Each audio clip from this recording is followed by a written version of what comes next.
شروع اللہ کا نام لے کر جو بڑا مہربان نہایت رحم والا ہے۔ اے پیغمبر، اللہ سے ڈرتے رہنا اور کافروں اور منافقوں کا کہا نہ ماننا، بے شک اللہ جاننے والا ہے، حکمت والا ہے۔ اور جو کتاب تم کو تمہارے پروردگار کی طرف سے وحی کی جاتی ہے اسی کی پیروی کیے جانا، بے شک اللہ تمہارے سب اعمال سے خبردار ہے۔ اور اللہ پر بھروسہ رکھنا اور اللہ ہی کارساز کافی ہے۔ اللہ نے کسی آدمی کے پہلو میں دو دل نہیں بنائے، اور نہ تمہاری بیویوں کو جن کو تم ماں کہہ بیٹھتے ہو تمہاری ماں بنایا، اور نہ تمہارے لے پالکوں کو تمہارے بیٹے بنایا۔ یہ سب تمہارے منہ کی باتیں ہیں،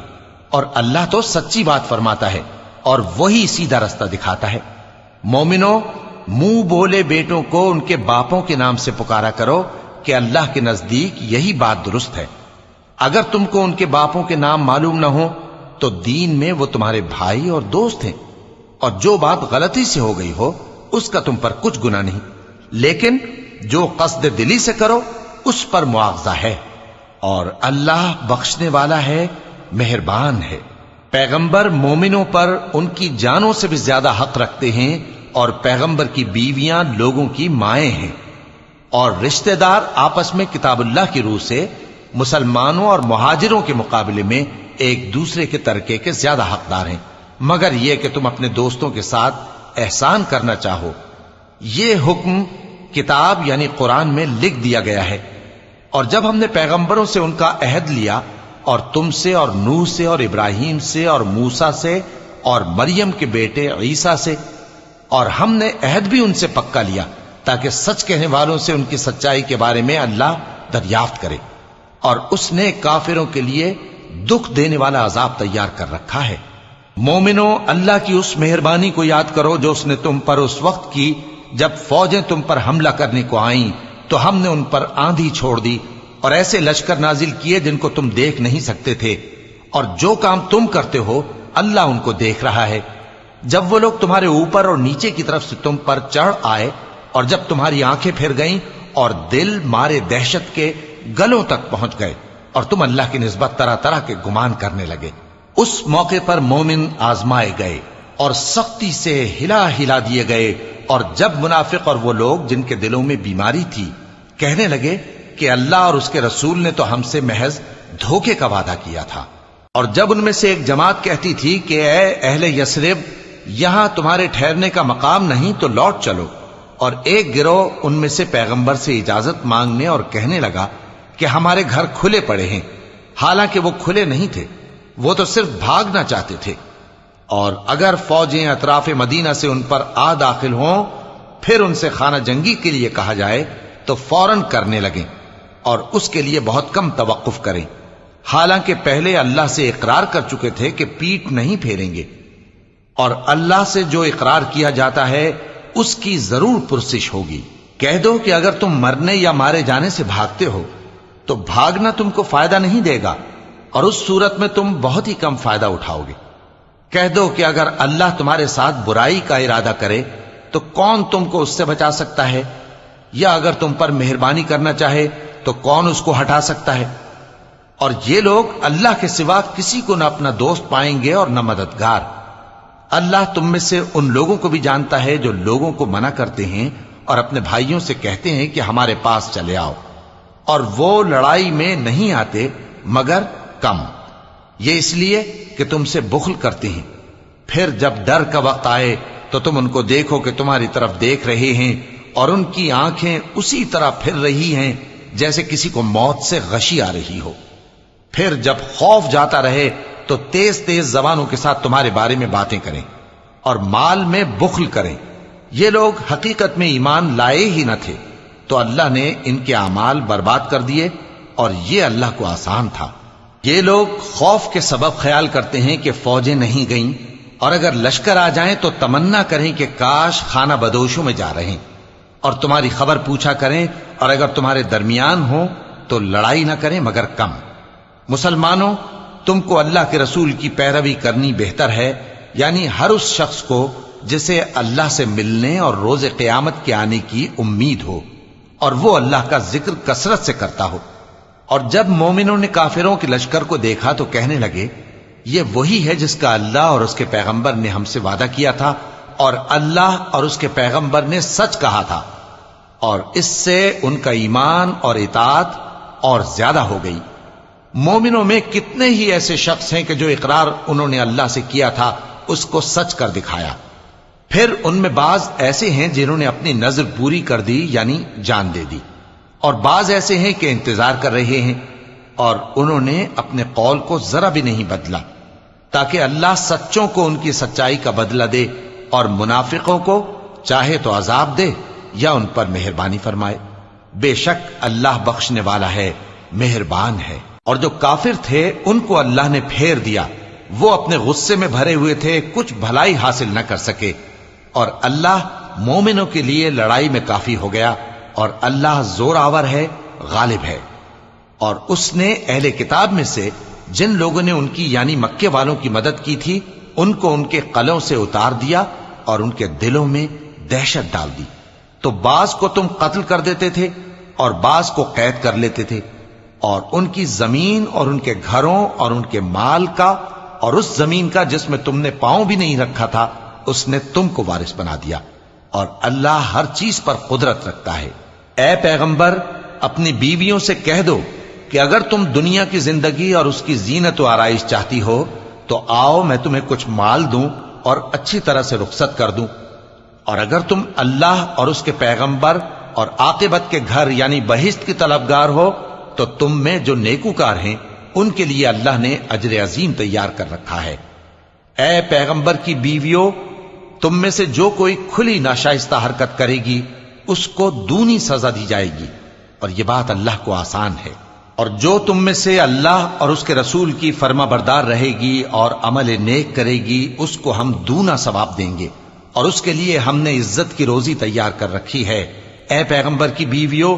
تم عام عورتوں کی طرح نہیں ہو،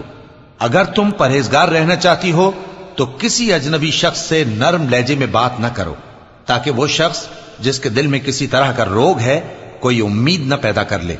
اور دستور کے مطابق بات کیا کرو، اور اپنے گھروں میں ٹھہری رہو، اور جس طرح پہلے جاہلیت کے دنوں میں زیب و زینت کی نمائش کی جاتی تھی اس طرح اظہار زینت نہ کرو، اور نماز پڑھتی رہو اور زکوٰۃ دیتی رہو، اور اللہ اور اس کے رسول کی فرما برداری کرتی رہو۔ اے پیغمبر کی گھر والیوں، اللہ چاہتا ہے کہ تم سے ہر طرح کی ناپاکی دور کر دے اور تمہیں بالکل پاک صاف کر دے، اور تمہارے گھروں میں جو اللہ کی آیتیں پڑھی جاتی ہیں اور حکمت کی باتیں سنائی جاتی ہیں ان کو یاد رکھو، بے شک اللہ باریک بین ہے، باخبر ہے۔ جو لوگ اللہ کے آگے سر اطاعت خم کرنے والے ہیں، یعنی مسلمان مرد اور مسلمان عورتیں اور مومن مرد اور مومن عورتیں اور فرمانبردار مرد اور فرمانبردار عورتیں اور راست باز مرد اور راست باز عورتیں اور صبر کرنے والے مرد اور صبر کرنے والی عورتیں اور عاجزی کرنے والے مرد اور عاجزی کرنے والی عورتیں اور خیرات کرنے والے مرد اور خیرات کرنے والی عورتیں اور روزے رکھنے والے مرد اور روزے رکھنے والی عورتیں اور اپنی شرمگاہوں کی حفاظت کرنے والے مرد اور حفاظت کرنے والی عورتیں اور اللہ کو کثرت سے یاد کرنے والے مرد اور کثرت سے یاد کرنے والی عورتیں۔ کچھ شک نہیں کہ ان کے لیے اللہ نے بخشش اور اجر عظیم تیار کر رکھا ہے۔ اور کسی مومن مرد اور مومن عورت کو حق نہیں ہے کہ جب اللہ اور اس کا رسول کوئی بات طے کر دیں تو وہ اس کام میں اپنا بھی کچھ اختیار سمجھیں، اور جو کوئی اللہ اور اس کے رسول کی نافرمانی کرے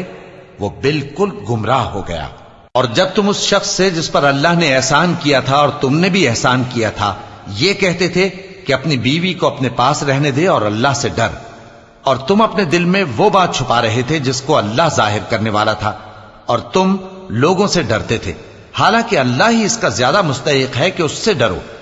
پھر جب زید نے اس سے تعلق ختم کر لیا یعنی اس کو طلاق دے دی تو ہم نے اسے تمہاری زوجیت میں دے دیا تاکہ مومنوں پر ان کے منہ بولے بیٹوں کی بیویوں کے ساتھ نکاح کرنے کے بارے میں جب وہ بیٹے ان سے اپنا تعلق ختم کر لیں یعنی طلاق دے دیں کچھ تنگی نہ رہے، اور اللہ کا حکم واقع ہو کر رہنے والا تھا۔ پیغمبر پر اس کام میں کچھ تنگی نہیں جو اللہ نے ان کے لیے مقرر کر دیا، اور جو لوگ پہلے گزر چکے ہیں ان میں بھی اللہ کا یہی دستور رہا ہے اور اللہ کا حکم ٹھہر چکا تھا۔ یعنی ان پیغمبروں میں جو اللہ کے پیغام جوں کہ توں پہنچاتے اور اس سے ڈرتے اور اللہ کے سوا کسی سے نہیں ڈرتے تھے، اور اللہ ہی حساب کرنے کو کافی ہے۔ محمد صلی اللہ علیہ وآلہ وسلم تمہارے مردوں میں سے کسی کے والد نہیں ہیں، لیکن اللہ کے پیغمبر اور نبیوں کی مہر یعنی سلسلہ نبوت کو ختم کر دینے والے ہیں، اور اللہ ہر چیز سے واقف ہے۔ اے اہل ایمان، اللہ کا بہت بہت ذکر کیا کرو اور صبح و شام اس کی پاکی بیان کرتے رہو۔ وہی تو ہے جو تم پر رحمت بھیجتا ہے اور اس کے فرشتے بھی، تاکہ تم کو اندھیروں سے نکال کر روشنی کی طرف لے جائے، اور اللہ مومنوں پر مہربان ہے۔ جس روز وہ اس سے ملیں گے تو ان کا تحفہ اللہ کی طرف سے سلام ہوگا، اور اس نے ان کے لیے عمدہ ثواب تیار کر رکھا ہے۔ اے پیغمبر، ہم نے تم کو گواہی دینے والا اور خوشخبری سنانے والا اور خبردار کرنے والا بنا کر بھیجا ہے، اور اللہ کی طرف اسی کے حکم سے بلانے والا اور چراغ روشن۔ اور مومنوں کو خوشخبری سنا دو کہ ان کے لیے اللہ کی طرف سے بڑا فضل ہے، اور کافروں اور منافقوں کا کہا نہ ماننا اور نہ ان کے تکلیف دینے پر نظر کرنا، اور اللہ پر بھروسہ رکھنا، اور اللہ ہی کارساز کافی ہے۔ مومنوں، جب تم مومن عورتوں سے نکاح کر کے ان کو ہاتھ لگانے یعنی ان کے پاس جانے سے پہلے طلاق دے دو تو تم کو کچھ حق نہیں کہ ان سے عدت پوری کراؤ، بس ان کو کچھ فائدہ یعنی خرچ دے دو اور ان کو اچھی طرح سے رخصت کر دو۔ اے پیغمبر صلی اللہ علیہ وآلہ وسلم، ہم نے تمہارے لیے تمہاری بیویاں جن کو تم نے ان کے مہر دے دیے ہیں حلال کر دی ہیں، اور تمہاری باندیاں جو اللہ نے تم کو کفار سے بطور مال غنیمت دلوائی ہیں، اور تمہارے چچا کی بیٹیاں اور تمہاری پھوپھیوں کی بیٹیاں اور تمہارے ماموں کی بیٹیاں اور تمہاری خالاؤں کی بیٹیاں جو تمہارے ساتھ وطن چھوڑ کر آئی ہیں، سب حلال ہیں۔ اور کوئی مومن عورت اگر اپنے آپ کو پیغمبر صلی اللہ علیہ وآلہ وسلم کے حوالے کر دے یعنی مہر کے بغیر نکاح میں آنا چاہے، بشرطے کہ پیغمبر صلی اللہ علیہ وآلہ وسلم بھی اس سے نکاح کرنا چاہیں، وہ بھی حلال ہے۔ لیکن یہ اجازت اے نبی صلی اللہ علیہ وآلہ وسلم خاص تم ہی کو ہے، سب مسلمانوں کو نہیں۔ ہم نے ان کی بیویوں اور باندیوں کے بارے میں جو مہر واجب الادا مقرر کر دیا ہے ہم کو معلوم ہے، یہ اس لیے کیا گیا ہے کہ تم پر کسی طرح کی تنگی نہ رہے، اور اللہ بخشنے والا ہے، مہربان ہے۔ اے پیغمبر صلی اللہ علیہ وآلہ وسلم، تم کو یہ بھی اختیار ہے کہ جس بیوی کو چاہو پیچھے رکھو اور جسے چاہو اپنے پاس رکھو، اور جس کو تم نے پیچھے کر دیا ہو اگر اس کو پھر اپنے پاس طلب کر لو تو تم پر کچھ گناہ نہیں۔ یہ اجازت اس لیے ہے کہ ان کی آنکھیں ٹھنڈی رہیں اور وہ رنجیدہ نہ ہوں، اور جو کچھ تم ان کو دو اسے لے کر سب خوش رہیں، اور جو کچھ تمہارے دلوں میں ہے اللہ اسے جانتا ہے، اور اللہ جاننے والا ہے، بردبار ہے۔ اے پیغمبر صلی اللہ علیہ وآلہ وسلم، ان کے سوا اور عورتیں تم کو جائز نہیں، اور نہ یہ کہ ان بیویوں کو چھوڑ کر اور بیویاں کر لو، خواہ ان کا حسن تم کو کیسا ہی اچھا لگے، مگر وہ جو تمہارے ہاتھ کا مال ہے یعنی باندیوں کے بارے میں تم کو اختیار ہے، اور اللہ ہر چیز پر نگاہ رکھتا ہے۔ مومنوں، پیغمبر صلی اللہ علیہ وآلہ وسلم کے گھروں میں نہ جایا کرو مگر اس صورت میں کہ تم کو اجازت دی جائے یعنی کھانے کے لیے بلایا جائے جبکہ اس کے پکنے کا انتظار بھی نہ کرنا پڑے، لیکن جب تمہاری دعوت کی جائے تو جاؤ، اور جب کھانا کھا چکو تو چل دو، اور باتوں میں جی لگا کر نہ بیٹھ رہو۔ یہ بات پیغمبر صلی اللہ علیہ وآلہ وسلم کو ایذا دیتی تھی، اور وہ تم سے حیا کرتے تھے اور کہتے نہیں تھے، لیکن اللہ سچی بات کے کہنے سے نہیں شرماتا، اور جب پیغمبر صلی اللہ علیہ وآلہ وسلم کی بیویوں سے کوئی سامان مانگو تو پردے کے باہر سے مانگو، یہ تمہارے اور ان کے دلوں کے لیے بہت پاکیزگی کی بات ہے۔ اور تم کو یہ شایع نہیں کہ رسول اللہ صلی اللہ علیہ وآلہ وسلم کو تکلیف دو، اور نہ یہ کہ ان کی بیویوں سے کبھی ان کے بعد نکاح کرو، بے شک یہ اللہ کے نزدیک بڑا گناہ کا کام ہے۔ اگر تم کسی چیز کو ظاہر کرو یا اس کو مخفی رکھو تو یاد رکھو کہ اللہ ہر چیز سے باخبر ہے۔ خواتین پر اپنے باپ دادا سے پردہ نہ کرنے میں کچھ گناہ نہیں، اور نہ اپنے بیٹوں سے اور نہ اپنے بھائیوں سے اور نہ اپنے بھتیجوں سے اور نہ اپنے بھانجوں سے، نہ اپنی سی خواتین سے اور نہ اپنے باندی غلاموں سے، اور اے خواتین اللہ سے ڈرتی رہو، بے شک اللہ ہر چیز سے واقف ہے۔ اللہ اور اس کے فرشتے اس پیغمبر صلی اللہ علیہ وآلہ وسلم پر درود بھیجتے ہیں، مومنو تم بھی ان پر درود بھیجو اور خوب سلام بھیجا کرو۔ جو لوگ اللہ اور اس کے پیغمبر صلی اللہ علیہ وآلہ وسلم کو اذیت پہنچاتے ہیں ان پر اللہ دنیا اور آخرت میں لعنت کرتا ہے، اور ان کے لیے اس نے ذلیل کرنے والا عذاب تیار کر رکھا ہے۔ اور جو لوگ مومن مردوں اور مومن عورتوں کو ایسے کام کی تہمت سے جو انہوں نے نہ کیا ہو ایذا دیں تو انہوں نے بہتان کا اور کھلے گناہ کا بوجھ اپنے سر پر رکھا۔ اے پیغمبر صلی اللہ علیہ وآلہ وسلم اپنی بیویوں اور بیٹیوں اور مسلمانوں کی عورتوں سے کہہ دو کہ باہر نکلا کریں تو اپنے چہروں پر چادر لٹکا کر گھونگھٹ نکال لیا کریں، یہ چیز ان کے لیے موجب شناخت و امتیاز ہوگی تو کوئی ان کو ایذا نہ دے گا، اور اللہ بخشنے والا ہے، مہربان ہے۔ اگر منافق اور وہ لوگ جن کے دلوں میں روگ ہے اور جو مدینے کے شہر میں بری بری خبریں اڑایا کرتے ہیں اپنی حرکتوں سے باز نہ آئیں گے تو ہم تم کو ان کے پیچھے لگا دیں گے، پھر وہ تمہارے پڑوس میں نہ رہ سکیں گے مگر تھوڑے دن، وہ بھی پھٹکارے ہوئے، جہاں پائے گئے پکڑے گئے اور جان سے مار ڈالے گئے۔ جو لوگ پہلے گزر چکے ہیں ان کے بارے میں بھی اللہ کی یہی عادت رہی ہے، اور تم اللہ کی عادت میں تغیر و تبدل نہ پاؤ گے۔ لوگ تم سے قیامت کی نسبت دریافت کرتے ہیں کہ کب آئے گی، کہہ دو کہ اس کا علم اللہ ہی کو ہے، اور تمہیں کیا پتا، ہو سکتا ہے قیامت قریب ہی آ گئی ہو۔ بے شک اللہ نے کافروں پر لعنت کی ہے اور ان کے لیے جہنم کی آگ تیار کر رکھی ہے، اس میں وہ ہمیشہ ہمیشہ رہیں گے، نہ کسی کو دوست پائیں گے اور نہ مددگار۔ جس دن ان کے چہرے آگ میں الٹ پلٹ کیے جائیں گے تو کہیں گے اے کاش ہم اللہ کی فرما برداری کرتے اور رسول صلی اللہ علیہ وآلہ وسلم کا حکم مانتے، اور کہیں گے کہ اے ہمارے پروردگار ہم نے اپنے سرداروں اور بڑوں کا کہا مانا تو انہوں نے ہم کو رستے سے بھٹکا دیا، اے ہمارے پروردگار ان کو دگنا عذاب دے اور ان پر بڑی لعنت کر۔